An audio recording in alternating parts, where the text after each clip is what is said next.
बेटा, इस लेक्चर में हम जो कवर करने जा रहे हैं दैट इज इलेक्ट्रिकल रेजिस्टेंस, या सिंपली हम उसको रेजिस्टेंस भी बोलते हैं। रेजिस्टेंस क्या है? Basically that is the obstruction offered by the conductor to the flow of charge through it। इसकी हम पहले डेफिनेशन लिखेंगे और फिर उसके बाद मैं उसको एक एग्जांपल से समझाऊंगा कि रेजिस्टेंस को कैसे हम समझ सकते हैं, उसकी इमेज कैसे बनाई जा सकती है दिमाग में, ताकि हमें आसानी से समझ आ जाए ये कॉन्सेप्ट।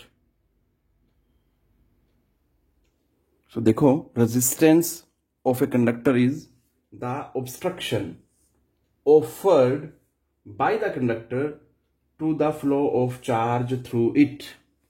क्या मतलब है? इसको एक एग्जांपल समझते हैं। दो सिचुएशन लेते हैं, दोनों ही सिचुएशन में ये इनिशियल पॉइंट है और ये क्या है? Final point. अब जरा ध्यान से समझना है। इस सिचुएशन में भी यहां पे एक बच्चा खड़ा है और इसमें भी यहां एक बच्चा खड़ा है। इसने भी यहां से यहां पहुंचना है और इसने भी यहां से यहां पहुंचना है। अब क्या करते हैं हम? फर्स्ट केस में इसके रास्ते में दो ऑब्स्टेकल इंपोज कर देते हैं हम, ठीक है, और इन दोनों को बोल देते हैं कि आपने इसे यहां नहीं पहुंचने देना, इसे यहां से यहां तक पहुंचने के लिए रोकना है। अब इसमें क्या करना है मुझे? मैंने 4 ऑब्स्ट्रक्शंस रख दी जो इसके पाथ को रोकेंगे, मतलब 4 बच्चे खड़े कर दिए यहां पे और इन सभी को इंस्ट्रक्ट कर दिया कि आपने इसे यहां से यहां पहुंचने से रोकना है। तो आप खुद समझदार हैं कि ज्यादा अपोज कौन करेगा। इस केस में opposition to the flow of this charge from this end to this end will be more. बिल्कुल। अब चार्ज की जगह आप बच्चे को भी समझ सकते हैं कि इस केस में बच्चे को अपोजिशन ज्यादा ऑफर होगी, बच्चे के फ्लो को ज्यादा अपोज किया जाएगा बाय दीज 4 अदर स्टूडेंट्स। इस केस में यहां से यहां तक पहुंचने में उसे टाइम लगेगा, जबकि इस केस में फर्स्ट वाले में यहां से यहां तक पहुंचने में टाइम नहीं लगेगा। मतलब resistance offered by these 2 is less as compare to resistance offered by these 4। So हम बोल सकते हैं कि रेजिस्टेंस फर्स्ट केस में क्या है? कम है, और सेकंड केस में क्या है? रेजिस्टेंस ज्यादा है। अब अगर हम बात करें इसके फॉर्मूला की, तो क्या फॉर्मूला होगा इसका, जो हम 10th क्लास में भी पढ़ते आए हैं और +2 में हमने लास्ट लेक्चर में एक नया रिलेशन पढ़ा था रेजिस्टेंस के लिए। क्या है वो दोनों? देखो जरा। तो इसमें क्या है? V/I is equal to R।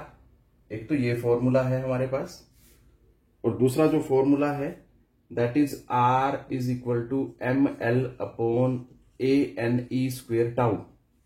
सो ये 2 फॉर्मूला है हमारे पास अभी तक रेजिस्टेंस के लिए। अब अगर बात करें इसकी SI यूनिट की, रेजिस्टेंस की SI यूनिट क्या होती है, तो बेटा मैंने आपको बताया कि जब भी किसी फिजिकल क्वांटिटी की SI यूनिट को डिफाइन करना है तो हमेशा उसका बेसिक फॉर्मूला लिखो और उनकी यूनिट्स लिख दो, हमें आसानी से उसकी SI यूनिट मिल जाएगी। So resistance is equal to V/I। तो V के लिए होता है हमारे पास वोल्ट और I के लिए एम्पियर। तो इसी तरह से हमें क्या मिल जाएगा बेटा जी? R के लिए दैट इज द ओहम। ये है इसकी यूनिट। अब अगर बात करें इसको डिफाइन कैसे करेंगे, इसको मैं सिंबल्स की फॉर्म में लिख देता हूं। ओम का ये सिंबल होता है बेटा, आप OHM सीधा भी लिख सकते हो। ओम इज इक्वल टू वोल्ट पर एम्पियर, ये बात याद रखनी है। अब अगर बात करें इसकी डेफिनेशन की, अगर कोई मुझे बोल दे कि define SI unit of resistance, तो कैसे करना है, उसको कैसे डिफाइन करेंगे? तो बड़ा आसान है, वो भी मैंने बताया हुआ है पिछले लेक्चर्स में कि जब कभी किसी की SI यूनिट को डिफाइन करना पड़े तो बेसिक फॉर्मूला लिखो और उसके साथ 1 लगा दो। तो मैं अब डिफाइन कर सकता हूं 1 ओम रेजिस्टेंस को। कैसे डिफाइन करेंगे कि अगर 1 वोल्ट पोटेंशियल डिफरेंस अप्लाई कर दें across the ends of the conductor और उन एंड्स के थ्रू 1 एम्पियर करंट फ्लो करे, तब हम क्या बोल सकते हैं, resistance offered by that conductor will be 1 ओम। ये बात ध्यान देनी है बेटा। मैं इसको लिख देता हूं, क्या इसकी डेफिनेशन है। बड़ा आसान हो जाता है अगर हम इस फॉर्मूला की फॉर्म में इस तरह से फॉर्मुलेट कर लें, तो उसके बाद डिफाइन करना बहुत आसान है। सारी चीजें हमारे सामने लिखी हुई हैं, तो इसको कैसे डिफाइन करना है मैं लिखवा देता हूं, यहां पे लिख लेते हैं हम। Here is the definition of 1 Om.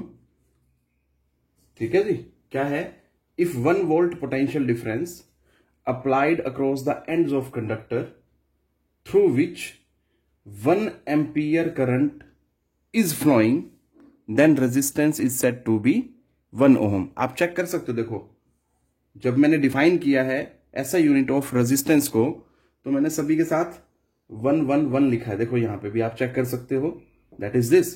So in this way किसी भी फिजिकल क्वांटिटी की ऐसा यूनिट को डिफाइन करना बहुत आसान है। मैं बोल रहा हूं ऐसा यूनिट को डिफाइन करना, ठीक है बेटा। तो सभी को क्या क्या आपने 1 1 लगाना है और आसानी से वो डिफाइन हो जाएगी। अब हम बात करते हैं cause of resistance of a conductor.